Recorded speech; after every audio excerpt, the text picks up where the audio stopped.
It was a cold, lonely night in the city. The streets gleamed under the dim light of the street lamps, wet from a steady drizzle that refused to stop. The air was thick with the smell of rain and gasoline, the kind of night when most people hurried home, clutching their coats and escaping into warmth. But one woman walked slowly, without purpose, her footsteps heavy, her clothes soaked through. Her name was Grace. She had been living on the streets for almost a year now. Every day was the same battle, searching for food, finding shelter, trying to survive the cold. Hunger gnawed at her constantly, but tonight it felt worse than usual. She had eaten nothing for 2 days. Her stomach ached, her throat was dry, and her body trembled from weakness. She passed by restaurants and cafes where people sat behind glowing windows, laughing, eating, living lives she could only dream of. She didn't resent them. She had once lived like that too, when life had still been kind, when she had a husband, a job, a home. But that life was gone, lost in a single cruel twist of fate. Across the street stood a grand restaurant, the Silver Oak. The lights were warm and golden, spilling through the glass like sunlight in a dark world. Inside, people in fine clothes enjoyed their meals, their plates filled with more food than Grace could imagine. The smell drifted through the door as a waiter entered, and her heart ached. She stood there staring through the glass, shivering, clutching her torn jacket tighter around her thin frame. She whispered to herself, maybe just once, maybe someone will listen. Inside the restaurant, at a quiet corner table, sat a man alone. His name was Daniel Whitmore. He was one of the city's wealthiest men, a billionaire known for his business empire, his expensive suits, and his cold demeanor. Tonight, he was having dinner alone, just as he did most nights. In front of him sat a perfectly cooked meal he had barely touched. He scrolled through his phone absent-mindedly, his mind somewhere else entirely. For all his success, Daniel felt nothing. The applause, the money, the luxury, they all rang hollow. Somewhere deep down, he knew something was missing, but he couldn't name it. He just felt empty. That was when the door opened, and Grace stepped inside. The warmth of the restaurant hit her face, but it was quickly replaced by the sting of judgment. The laughter stopped. The sound of forks and knives froze. All eyes turned toward her. She could feel the weight of their stares, the disgust, the pity, the curiosity. Her shoes left tiny wet prints on the marble floor. Her hands shook as she clutched her jacket. She wanted to turn and run, but hunger held her in place. A waiter hurried forward. "Mom," he said, his voice firm but polite. "I'm sorry, but you can't be in here." Grace lowered her head. "Please, I don't mean any harm," she said softly. I just wanted to ask if I could have your leftovers. I haven't eaten in days." The waiter frowned. "I'm sorry, this isn't allowed. Please step outside." But before he could take another step, Daniel spoke. His voice was calm, deep, and steady. "Let her speak." The waiter froze. Everyone turned to look at Daniel. Grace's eyes lifted toward the man who had just defended her. His face was serious, unreadable, but his eyes were kind. She swallowed hard and whispered again, "I'm sorry to disturb you, sir. I only wanted the food you're done with. I'll leave right after." For a moment, silence filled the room. Then Daniel said quietly, "Sit down." Grace blinked. "Sir." He gestured to the chair across from him. "Sit. You look like you need a meal, not leftovers." The waiter hesitated. Daniel looked at him sharply. "Bring her what I'm having. And hurry." The waiter nodded and disappeared into the kitchen. The other diners stared in disbelief, whispering behind their napkins, but Daniel ignored them. Grace slowly sat down, unsure of what to do. Her hands trembled. She kept her eyes on the table, unable to meet his gaze. "What's your name?" Daniel asked. "Grace," she said softly. "That's a beautiful name," he replied. "Grace. Fitting." She gave a faint, nervous smile. "I don't think anyone's called it beautiful in a long time." The waiter returned with a steaming plate of food, pasta, soup, and bread. Grace stared at it in awe, her lips quivering. "Sir, I can't, this is too much." "It's just dinner," Daniel said. "Eat." She picked up the spoon and began to eat slowly, savoring every bite. Each taste brought tears to her eyes. It had been so long since she'd eaten something warm, something made with care. She whispered quietly between bites, thank you so much." Daniel watched her in silence. He didn't feel pity, he felt recognition. Something about her reminded him of himself long ago. He had once been poor too. Before success, before fame, there had been struggle. He had slept in his car, begged for small jobs, and lived on instant noodles. He had promised himself that one day he would never go hungry again. But in the process of keeping that promise, he had forgotten what hunger actually meant. "Do you have anyone?" he asked quietly. Grace paused. "I used to," she said. "My husband, Andrew, he died 3 years ago. There was a car accident. We were both teachers. I couldn't pay the medical bills. After that, I lost everything. My job, my house, my hope. I tried to find work, but no one wants to hire a woman who looks like she's been living on the streets." Daniel listened, his heart tightening with every word. He could see the pain in her eyes, the shame she carried, and yet beneath it all, there was something pure, a quiet strength that refused to die. "I'm sorry," he said. Grace shook her head. "Don't be. Life happens. I just wish I could start over somehow." When she finished eating, she wiped her mouth and stood. "Thank you, sir. You don't know what this means to me. I'll go now." "Where will you go?" he asked. She hesitated. "I don't know. Maybe the park. It's dry under the benches when it doesn't rain." Daniel frowned. "That's not a place to sleep." Grace smiled faintly. "It's better than nowhere." He sat back, thinking for a long moment. Then he said quietly, "I have an apartment building being renovated. It's empty right now, but safe and warm. You can stay there until you get back on your feet." Grace's eyes widened. "I can't accept that. You don't even know me." Daniel smiled softly. "Maybe not. But I know hunger when I see it.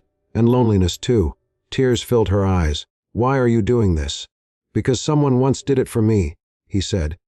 Grace covered her face with her hands. "Thank you. I don't know what to say." "Say you'll accept." Daniel replied simply. She nodded slowly, whispering through tears, "I accept." That night, as the rain fell softly outside, Daniel sat alone again at his table, staring at the empty chair across from him. For the first time in years, he felt something stirring in his chest. A quiet warmth that had nothing to do with money or success. He didn't know it yet, but that small act of kindness would change both their lives forever. The next morning, sunlight spilled across the city, turning the rain-soaked streets into rivers of gold. Grace woke up in a soft bed for the first time in years. The smell of clean sheets and the faint hum of city life surrounded her. For a long moment, she lay still, wondering if she was dreaming. The apartment Daniel had given her was small, but to her, it was paradise. A real bed, a bathroom, a kitchen, safety, warmth. She walked to the window and looked out at the skyline, tears filling her eyes. It was a strange feeling, hope. She hadn't felt it in so long that it almost frightened her. But that morning, she let herself feel it fully. She whispered softly, "Thank you, God. Thank you for sending someone like him." Meanwhile, Daniel was sitting in his office high above the city, surrounded by glass walls and luxury. His assistant, a serious young man named Ryan, stood before him with a stack of papers. "Sir, the board meeting is in an hour," he said, "and the investors are expecting your response to the new expansion proposal." Daniel nodded absently. "Yes, put it on the desk." Ryan hesitated, then said, "Sir, if you don't mind me asking, what was that about last night? The woman at the restaurant?" Daniel looked up from his laptop. "Her name is Grace." "Yes, sir, I know. But letting her stay in one of your properties. The staff is saying." "Let them talk." Daniel interrupted calmly. "If helping someone shocks them, that says more about them than it does about me." Ryan nodded quickly. "Of course, sir." When he left, Daniel leaned back in his chair and stared out the window. The city stretched endlessly before him. Towers, lights, cars, movement. But it all looked different now. For the first time he saw not wealth but struggle. Not numbers but faces. He realized that all his success had built walls around him. Grace's eyes, full of gratitude and pain, had broken through them in an instant. Over the next few days, Daniel found himself thinking about her constantly. He arranged for food deliveries to her apartment, sent a doctor to check her health, and made sure she had new clothes. He told himself it was just kindness, but deep down it was more. Something about Grace's quiet strength, her calm humility, had awakened something inside him he couldn't quite name. Grace, too, was trying to rebuild her life. Every morning she cleaned the apartment, cooked small meals, and slowly began to look like the woman she once was. One afternoon, she visited the community center nearby to ask about volunteer work. The manager, a kind elderly woman named Margaret, welcomed her warmly. Grace began helping distribute meals to the homeless, teaching children to read, and comforting those who had lost hope. Each night, she would write in a small notebook she found in the apartment. a habit she had kept since her teaching days. Day 7, she wrote one evening. I feel alive again. I still don't know why Daniel helped me, but maybe kindness doesn't always need a reason. One evening, Daniel decided to visit her. He arrived unannounced, carrying a bag of groceries and a soft smile. Grace opened the door, startled but happy to see him. "Mr. Whitmore," she said, stepping aside quickly. "Please, come in, Daniel," he corrected gently. "Just Daniel." She smiled faintly. "Daniel then. I wasn't expecting you. I was nearby," he lied. In truth, he had driven across the city just to see how she was doing. "I brought you some things. Fresh fruit, vegetables, a few books I thought you might like." Grace looked at the books. Classics, stories she used to teach her students. And her eyes lit up. "You remembered I was a teacher," she said softly. "I remember everything you told me," Daniel said. They sat down at the small table. Grace made tea, and for the first time in years, Daniel found himself enjoying a conversation that wasn't about business or money. They talked for hours, about life, loss, faith, and dreams. Grace told him about her husband, how they used to spend weekends teaching poor children in their neighborhood. Daniel listened quietly, absorbing every word. When he finally left, it was past midnight. As he got into his car, his driver asked, "Home, sir?" Daniel looked out at the apartment building one last time before nodding. "Home," he said, but in his heart, he knew he had already found something that felt far more like home than his mansion ever did. In the following weeks, Daniel began to change. He visited the community center more often, sometimes bringing donations, other times just watching Grace work. He saw how she smiled at everyone, how people trusted her instantly, how she gave hope to those who had none. She wasn't rich, yet she gave more than anyone he had ever known. One afternoon, as he watched her organize food packages, Daniel's assistant approached him quietly. "Sir," Ryan said, "the board is asking why you've been spending so much time here. They're concerned about distractions." Daniel smiled slightly. Maybe they should be more concerned about what kind of people they've become. Ryan blinked. "Sir, forget it," Daniel said. "Tell them I'm exactly where I need to be." That evening, Daniel offered to drive Grace home. As they walked to his car, they passed under the soft glow of streetlights. The air smelled of rain again, just like the night they met. Grace looked up at him and said, "You've done so much for me, Daniel. I don't know how I can ever repay you." "You already have," he said. "You reminded me what being human feels like." Grace smiled sadly. "You were always human. You just forgot for a while." They drove in silence for a while. Then Grace said softly, "You know, I used to believe that my life ended the day my husband died, but maybe it just began again that night at the restaurant." Daniel's throat tightened. He wanted to say something, but the words wouldn't come. All he could do was glance at her and smile. Over time, the bond between them deepened. It wasn't romance, not yet at least. It was something more fragile, more sacred. A connection built from pain, compassion, and gratitude. They became each other's confidants, two broken souls slowly learning to heal together. One day, Daniel invited Grace to his company's annual charity event. "It's a formal dinner," he said, "but I think people need to hear your story." Grace hesitated. "I'm not sure that's a good idea." "Why not?" "I don't belong in your world, Daniel." He smiled gently. "Grace, you belong anywhere your heart wants to go." That night, Grace wore a simple blue dress Daniel had gifted her. When she entered the grand hall filled with businessmen, politicians, and celebrities, the crowd turned to look. She felt nervous, out of place, but Daniel stood beside her, reassuringly calm. When the time came for Daniel's speech, he took the stage and said, "Before we talk about money and donations, I want to share a story.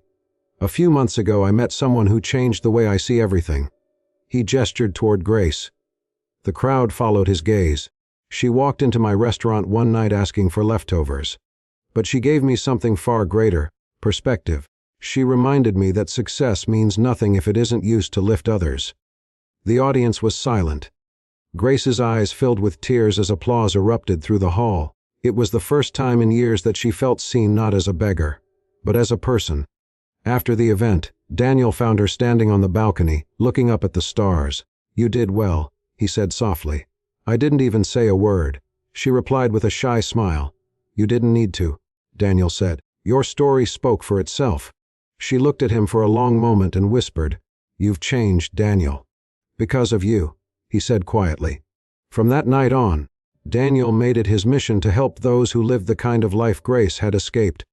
He created new initiatives through his company to provide food, shelter, and jobs for the homeless. Grace became a part of the program, teaching and mentoring people just like herself. But neither of them knew that life had one more test waiting, one that would prove just how deep their bond truly was. Weeks turned into months, and the world around Grace and Daniel began to bloom. The community program they started had already helped dozens of people find homes and jobs. News outlets picked up their story, a billionaire and a once homeless woman working together to rebuild lives. It became a symbol of hope in a city that had long forgotten what compassion looked like. But as light returned to Grace's world, darkness quietly crept in. It began with small things: fatigue, dizziness, shortness of breath. At first she brushed it off. She told Daniel she was fine, that it was just the long hours at the community center. But one afternoon, as she was helping an old man fill out paperwork, her vision blurred and she collapsed. When she opened her eyes again, she was in a hospital bed, the steady beep of machines surrounding her. Daniel was there, sitting beside her, his face pale and tense. "You scared me," he said softly. Grace tried to smile. "I'm fine. Just tired." He shook his head. "No, you're not. The doctor said you've been ignoring your health for too long. Grace, you're anemic. Severely. And there's something else. They found a heart condition." Her lips trembled, but she said calmly, "I can't afford treatment like that, Daniel." "You don't have to," he said firmly. "I'll handle everything." She looked away. "You've done enough. I can't keep taking from you." Daniel reached out and gently took her hand. "You haven't taken anything, Grace.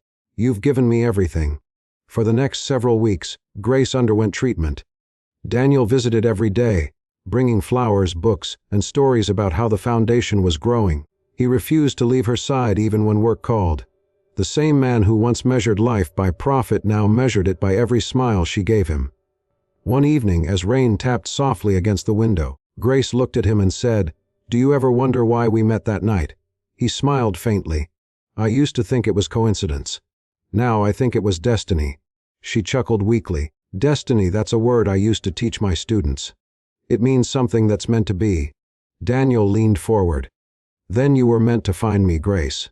She shook her head. "No, Daniel, you were meant to find yourself." Those words stayed with him long after she fell asleep. Over the following days her condition worsened. She grew weaker, but her spirit never dimmed. She kept asking about the shelter, the people, the children. Daniel did everything to hide his fear, but inside, he was breaking. He couldn't imagine a world without her voice, without her calm presence. One night the doctor took Daniel aside. "Mr. Whitmore, I'm sorry. Her heart is failing. We can keep her comfortable, but there's not much more we can do." Daniel felt the ground disappear beneath him. "There has to be something," he whispered. "Money isn't an issue." The doctor shook his head sadly. "Sometimes, sir, miracles aren't bought."